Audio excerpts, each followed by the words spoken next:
Hello नमस्कार दोस्तों, मैं संतोष आप सभी का अपने यूट्यूब चैनल मैट्रिक की उड़ान में बहुत बहुत स्वागत करता हूं।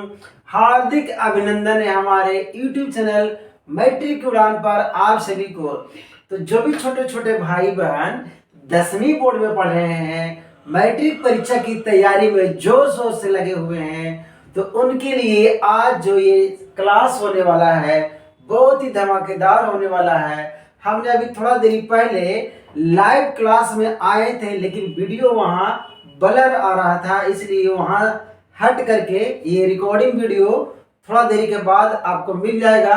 तो चलिए इसको हम लोग बनाएंगे, ये रिकॉर्डिंग क्लास होगा, इसके बाद तुरंत आपको मिल जाएगा ये, क्योंकि लाइव सेशन चला नहीं, वहां वीडियो ब्लर आ रहा था। तो सभी लोग जितना छोटे छोटे भाई बहन हैं, कॉपी कलम पे खोल के बैठ जाइए, क्योंकि अभी जो क्लास होने वाला है ऑब्जेक्टिव क्वेश्चन प्रैक्टिस होगा। क्योंकि हमारे जो एग्जाम होगा वहां आपका 50-50 रहेगा, 50 ऑब्जेक्टिव और 50 सब्जेक्टिव। तो उसके लिए अभी से तैयारी करना होगा। दिसंबर, जनवरी और फरवरी में एग्जाम होगा। तो सभी को चलिए स्वागत है हमारे यूट्यूब चैनल मैट्रिक उड़ान पर आप सभी को। और यहाँ अब क्लास डेली मिलेगा आपको, चाहे वो फिजिक्स का हो, चाहे केमिस्ट्री का हो, या फिर मैथ का हॉट ट्रिक हो। तो चलिए शुरू करते हैं आज का ये ऑब्जेक्टिव सवाल प्रैक्टिस। आपका वहां 4 आंसर मिलेगा आपको, ए बी सी डी। यहाँ डायरेक्ट आपको आंसर दिया हुआ है, उसमें से हम लोग डील करेंगे जो सवाल वहां आने वाला है, फंसने वाला है। तो चलिए सभी छोटे छोटे भाई बहन रेडी हो जाइए। और आपके लिए ये देखिए क्वेश्चन बहुत ही खास खास लाए हैं आपके लिए। तो देखिए पहला सवाल जो है, पहला सवाल, किसी भी माध्यम का जो अपवर्तनांक होगा वो होगा साइन आई बटा आर। अभी क्या फंडा हो गया है, तो एक हमारे साइंटिस्ट है जिसका नाम है स्नेल। आई स्नेल का जो नियम है, स्नेल का नियम, इसको हम लोग लिखते हैं म्यू से। और म्यू के मतलब अपवर्तनांक, एक माध्यम से दूसरे माध्यम में प्रकाश का जाना। यानी कि म्यू बराबर हो गया साइन आई, साइन आई और बटा में साइन आर। इसको आपको एकदम याद रखना है मेरे छोटे छोटे भाई बहनों। साइन आई बटा साइन आर को ही बोलते हैं अपवर्तनांक, और इसे ही बोलते हैं स्नेल का नियम। इसको याद रखिएगा, एकदम याद रखिएगा। म्यू बराबर साइन आई बटा साइन आर। पूछेगा किसका नियम है, न्यूटन का नियम है कि ओम का नियम है कि जूल का नियम है। तो कहेंगे किसी का नियम नहीं, बस एक ही खिलाड़ी है, स्नेल का नियम, साइन आई बटा साइन आर। ये हो गया, एक नंबर दिलाएगा जरूर। अब अगला स्टार क्वेश्चन में देखिए, स्टार पॉइंट में है, जितना भी गाड़ी मोटर है, 2 व्हीलर, 3 व्हीलर, 4 व्हीलर, कितना भी गाड़ी जो भी चल रहा है, उसमें वाहन जो है side mirror, side mirror, side mirror, side mirror के मतलब गाड़ी जो चला रहा है और ड्राइवर के बगल में इधर, अब बाइक चलाने वाला इधर भी दोनों आईना रहता लगल। तो जो साइड मिरर है मेरे ड्राइवर के बगल में, चालक के बगल में कौन सा दर्पण लगा होता है, जिससे हम पीछे वाला गाड़ी को देख सकते हैं, किसको जल्दी में निकलना है, किसको आराम आराम से निकलना है, या पीछे से कोई एम्बुलेंस आ रहा है तो उसको रास्ता देना होगा, तब देखेंगे आईना में पीछे हम। तो यहाँ इस साइड मिरर में कौन सा दर्पण रहेगा लगल, तो याद रखना है साइड मिरर में, साइड मिरर में आपका लगा रहेगा उत्तल दर्पण। उत्तल दर्पण की खास बात, इसका जो परावर्तक सतह है ये उभरा हुआ होता है। अब पीछे में जितना भी गाड़ी मोटर है उस सब का छोटा छोटा प्रतिबिंब वो आईना पर बना देता है। अगर पीछे ऊंट भी है, हाथी भी है रोड पर, जिराफ भी है, तो सबका छोटा छोटा प्रतिबिंब दर्पण पर बना देगा। यानी जितना भी सड़क पर गाड़ी मोटर चलने वाला है उसका आईना जो रहेगा ड्राइवर के बगल में, उसमें छोटा छोटा प्रतिबिंब यहाँ बनाता है। तो यहाँ एक सवाल आ गया, उत्तल दर्पण वस्तुओं का छोटा प्रतिबिंब बनाता है और काल्पनिक प्रतिबिंब बनाता है। और काल्पनिक प्रतिबिंब को हम लोग पर्दा पर उतार नहीं सकते हैं। ये भी एक क्वेश्चन हो गया अपने आप में। यानी वास्तविक प्रतिबिंब को पर्दा पर, स्क्रीन पर प्राप्त कर सकते हैं, ये याद रखेंगे। तो यहाँ से 2-3 सवाल हो गया। साइड मिरर में उत्तल दर्पण का प्रयोग करेंगे। उत्तल दर्पण में छोटा छोटा प्रतिबिंब बनता है, चाहे वस्तु कितना भी बड़ा क्यों न हो, प्रतिबिंब उसका छोटा छोटा बनेगा और हमेशा काल्पनिक और आभासी ही बनेगा, चाहे काल्पनिक या आभासी, वास्तविक प्रतिबिंब नहीं बनेगा। वास्तविक के लिए आपको आना होगा अवतल दर्पण में। तो ये हो गया 2 स्टार में। ये लग रहा है कि बहुत थोड़ा सा है, लेकिन ये बहुत सारा सवाल यहाँ से खुदाई होगा। कैसे होता था खुदाई? किसका? मेसोपोटामिया का। अब देखिए यहाँ पर सिंधु सभ्यता का खुदाई। अब देखिए यहाँ पर निर्वात में प्रकाश की चाल 3 लाख किलोमीटर पर सेकंड। यहाँ है 3 गुने 10 के पावर 8 मीटर पर सेकंड। 3 गुना 10 के पावर 8 मीटर पर सेकंड निर्वात में। ये देखिए निर्वात में प्रकाश की चाल जो है 3 लाख किलोमीटर 1 सेकंड में। और किसी का मान लो नानी घर 100 किलोमीटर है पटना, किसी का नानी घर नवादा है 60 किलोमीटर। ये 1 सेकंड में चल रहा है 3 लाख किलोमीटर 1 सेकंड में। और पटना कितना है? 100 किलोमीटर। दिल्ली कितना है? 902 किलोमीटर। अब बताइए यहाँ 1 सेकंड में जो चलेगा 3-3 लाख किलोमीटर, तो कितना पर नानी घर और दादी घर हो जाएगा अप डाउन अप डाउन। यहाँ जाएगा फट सन, यहाँ आ जाएगा झट सन। ये हो गया वैक्यूम में, निर्वात में प्रकाश की जो चाल है 3 गुना 10 के पावर 8 मीटर पर सेकेंड, और इसी को बोलते हैं 3 लाख किलोमीटर 1 सेकंड में। याद रखेंगे इसको। फिर प्रकाश जो है, लाइट जो जल रहा है, जिसे देखिए यहाँ पर लाइट अभी जल रहा है, तो यहाँ पर जो जल है, पानी है, पानी में प्रकाश की चाल 2.25 गुने 10 के पावर 8 मीटर पर सेकंड, यानी कि 2,25,000 मीटर पर सेकंड। 1 सेकंड में 2,25,000 मीटर, 2.25 लाख किलोमीटर 1 सेकंड में जल में। अब कांच में, तो कांच में प्रकाश की चाल 2 लाख किलोमीटर पर सेकंड, और नहीं तो फिर 2 गुने 10 के पावर 8 मीटर पर सेकंड होता है। तो कांच में 2 लाख, पानी में 2.25 लाख, और निर्वात में, वैक्यूम में 3 लाख किलोमीटर 1 सेकंड में प्रकाश चलता है। 1 सेकंड में इतना तेजी चलता है, बताइए। चलिए हो गया, बहुत सारा सवाल हो गया। लिखा हुआ लेना कम है, लेकिन हर सवाल जो है बहुत मनी सवाल निकाल रहा है। अब देखिए अभिसारी जो दर्पण है वो हमारा अवतल दर्पण होता है। अभिसारी मतलब एक जगह पर एकत्रित होना, अभिकेंद्रित मतलब चारों जगह से लाइट आकर के एक जगह मिल गया है। इधर से भी लाइट आया, इधर से भी लाइट आया, इधर से भी लाइट आया, इधर से भी लाइट आया, इधर से भी लाइट आ गया। सगरों जगह से लाइट एक जगह पर आया है, यानी कि ओकरा हम बोलेंगे अभिसारी। बहुत दिशाओं से एक जगह आ गया है बहुत सारा लोग, तो कहेंगे अभिसारी। तो अभिसारी दर्पण जो है अवतल को बोलते हैं। अब अवतल को इसलिए बोलते हैं क्योंकि जो हमारे ENT डॉक्टर है, माने ईयर चाहे आई, ई से ईयर चाहे आई, मतलब आंख कान गला, आंख कान अब गला के जो डॉक्टर हैं ENT डॉक्टर उसको बोलते हैं, वो जो है अवतल दर्पण का ही प्रयोग करते हैं।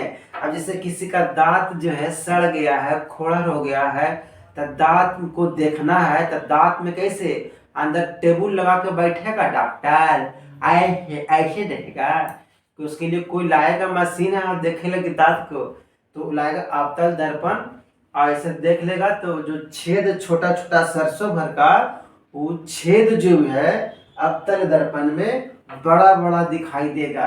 तो यहाँ से एक चीज हम और सीखे, अवतल दर्पण में वस्तुओं का बड़ा बड़ा प्रतिबिंब बनता है और छोटा भी बनता है और वस्तु के आकार के बराबर भी बनता है। आगे कहीं होगा अवतल दर्पण हर किस्म का प्रतिबिंब बनाता है, छोटा बड़ा वस्तु के आकार के बराबर सब किस्म का।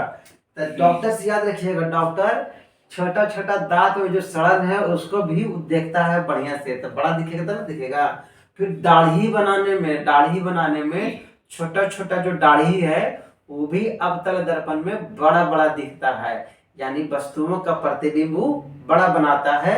और अवतल दर्पण में वास्तविक प्रतिबिंब बनता है और वास्तविक प्रतिबिंब को हम पर्दा पर प्राप्त कर सकते हैं, स्क्रीन पर उसको हम उतार सकते हैं। ऐसा है कमाल अवतल दर्पण का।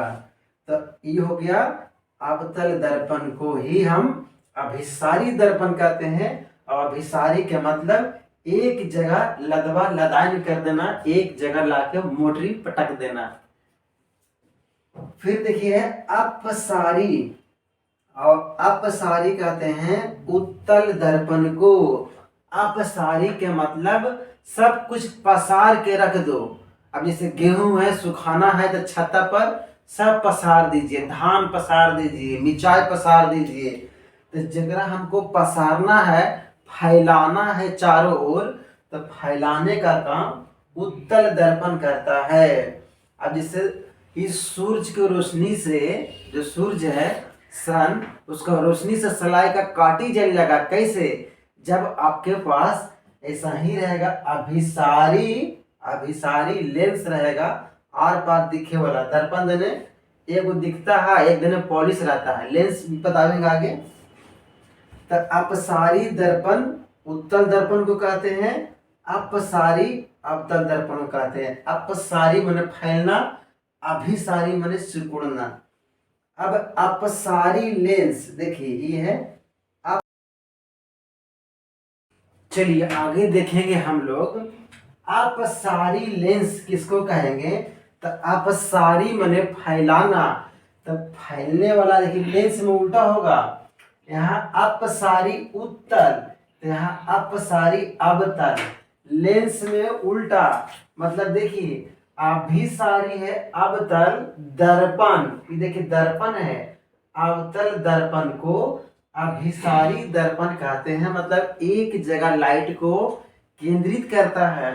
और अपसारी दर्पण माने लाइट को फैलाता है, उत्तल दर्पण। लेकिन लेंस में अवतल लेंस फैलाता है, अपसारी लेंस। और उत्तल लेंस अभिसारी एक जगह फोकसित करता है। तो अभिसारी के मतलब हो गया एक जगह पर लाना, जो उत्तल लेंस करेगा और अवतल दर्पण करेगा। इसको याद रखिएगा बहुत बढ़िया से, कंफ्यूजन ना हो जाए। इसके बाद देखिए दंत चिकित्सक। दंत चिकित्सक का मतलब जो दांत के डॉक्टर है, डेंटल है, यानी जो दांत के डॉक्टर है उसको अंदर देखना है सड़न या छिद्र हो गया सरसों भर का, तो उसको कैसे देखेंगे? तो छिद्र बड़का को दिखेगा तब ना। तो बड़का को देखने के लिए हमको अवतल दर्पण का उपयोग डॉक्टर लोग करेंगे। छोटे छोटे छेद को बड़का बड़का छेद देखने के लिए अवतल दर्पण का प्रयोग हम लोग करते हैं। तो ENT के डॉक्टर मतलब आँख कान गला के जो डॉक्टर है अवतल दर्पण का प्रयोग करते हैं, ताकि अंदर का जो सब मशीन है, पार्ट्स पुर्जा है, ये बढ़िया से बड़ा बड़ा दिखे, तो उसके लिए अवतल दर्पण का प्रयोग। चलिए इस साइड वाला तो क्लियर हो गया पूरा ऑब्जेक्टिव। इसके बाद देखिए इधर वाला ऑब्जेक्टिव है, इसको भी हम लोग कर देते हैं धुआं धुआं एकदम। चलिए, आज लाइव क्लास हो नहीं पाया क्योंकि वीडियो ब्लर आ रहा था, डाटा सपोर्ट नहीं कर रहा, पता नहीं। चलिए इसको हम देख लेते हैं। लेंस में देखिए, लेंस जो है ओकरा में दो दो को फोकस होता है, एक लेंस के उस साइड और लेंस के इस साइड, F1 और F2। तो पूछेगा लेंस चाहे जैसा भी हो, मुख्य फोकस दो गो होते हैं, दर्पण में एक ही गो होता है। सर्च लाइट जो है इसको दो गो फोकस होता है, एगो F1 और एगो F2। सर्च लाइट जो है, सर्च लाइट एगो हम्फ्री डेवी है, वही खोज किए थे। तो सर्च लाइट जो होता है, सर्च लाइट जो होता है, ये जो यहाँ पर लगा होता है, ये वाला, ये बहुत चमकता है ये वाला। तो ये कौन सा यहाँ पर सतह एकर होता है? देखिए सर्च लाइट में जो परावर्तक सतह है वो अवतल होता है, अवतल दर्पण का। अवतल माने धसल और उत्तल माने उठल, यानी कि अवतल अगर बोले तो अवतल के मतलब हो गया ई वाला। देखिए ई है, देखिए अंदर ही धसा हुआ, मतलब अंदर धस गया गुफा में, अगर आप बोलते हैं कौन केव। ये देखिए कनकेव, और केव में होता है गुफा। तो देखिए गुफे के ना अंदर जा रहे हैं हम लोग, तो कनकेव या फिर अवतल। और अगर यही उसका उठा हुआ रहेगा, ये अंदर से रंगल है, ये देखिए ये वाला, ये बाहरी से देखिए उठल है, यहाँ जाएगा यहाँ टकरा जाएगा। ये हो गया कन्वेक्स, ये वैक्स हो गया उत्तल माने उठा हुआ, और कनकेव माने धसल अवतल। अब देखिए प्रकाश की जो किरण है वो सीधी रेखा में चलता है।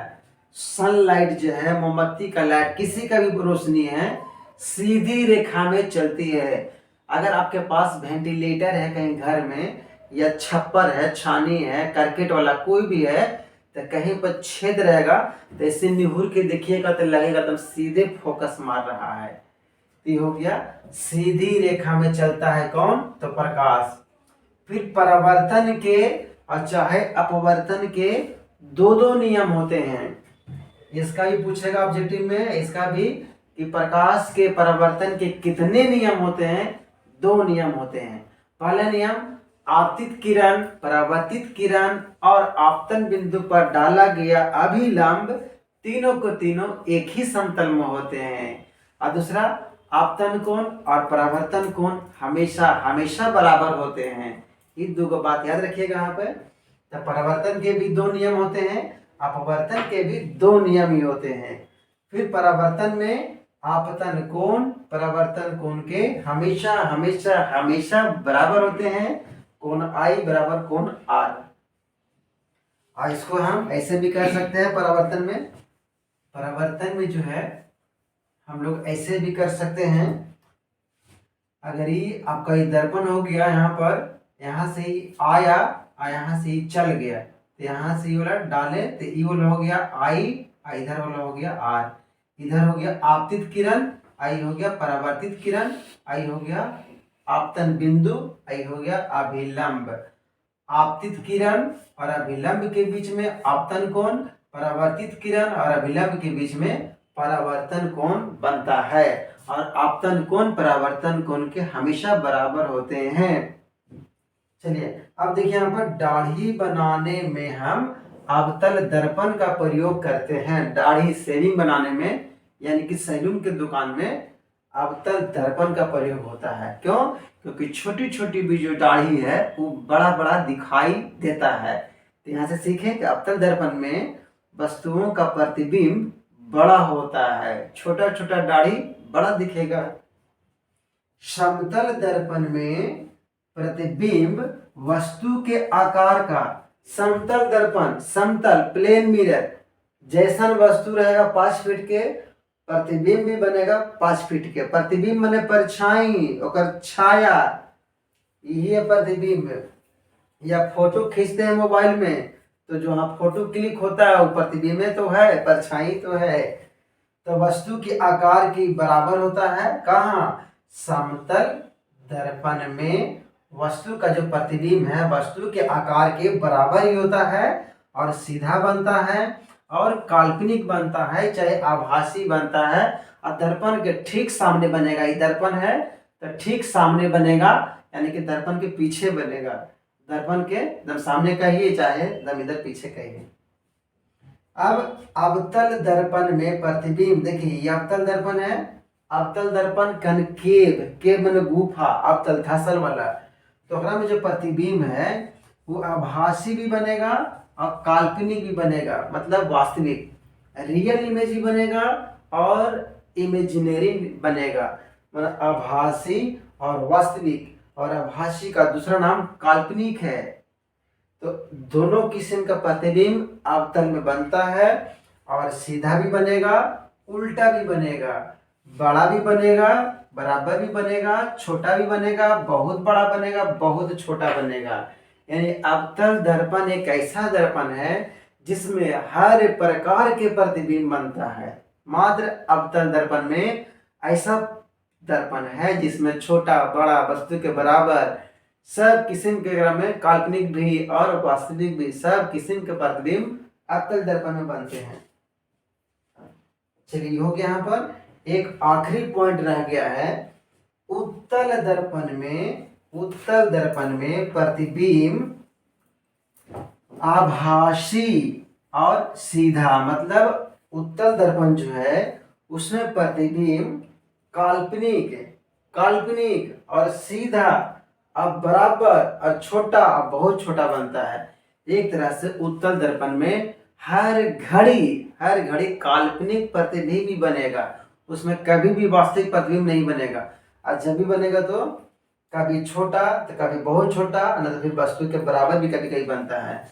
तो ये हुआ आपका ऑब्जेक्टिव प्रैक्टिस क्वेश्चन MCQ। पहले इसका आप स्क्रीनशॉट ले लीजिए, क्योंकि बहुत सारा सवाल यहाँ स्टार में था।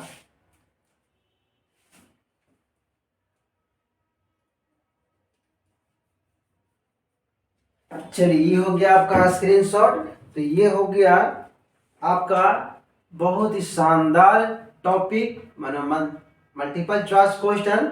यहाँ पर आपका डायरेक्ट आंसर को डील कर दिए हैं। आप एक दो बार इसको देखिएगा, बाकी फिर अगर नहीं समझ में आएगा तो कमेंट आपके लिए इंतजार में रहेंगे हम लोग कि कब आपका कमेंट आए। जहाँ पर कोई दिक्कत हो, परेशानियाँ हो, आप मैसेज करें। चलिए आज की वीडियो में बस इतना ही। अगर लाइव ठीक से चलता तो ये रिकॉर्डिंग वीडियो आपको नहीं मिलता, वहाँ लाइव में ब्लर आ रहा था, इसीलिए ये वीडियो अभी तुरंत डाल ही देंगे, तुरंत बना करके। तो चलिए आज की वीडियो में बस इतना ही। बाकी अपना पढ़ाई करते रहिए। जितना भी छोटे छोटे भाई बहन 10वीं बोर्ड में पढ़ रहे हैं, तो आज की वीडियो में बस इतना ही। मिलते हैं जल्द ही लाइव क्लास में। तब तक के लिए आप खुश रहें, सुरक्षित रहें और अपना पढ़ाई जरूर करते रहें। चलिए मिलते हैं अब अगली वीडियो में। अपना बहुत बहुत ख्याल रखिएगा।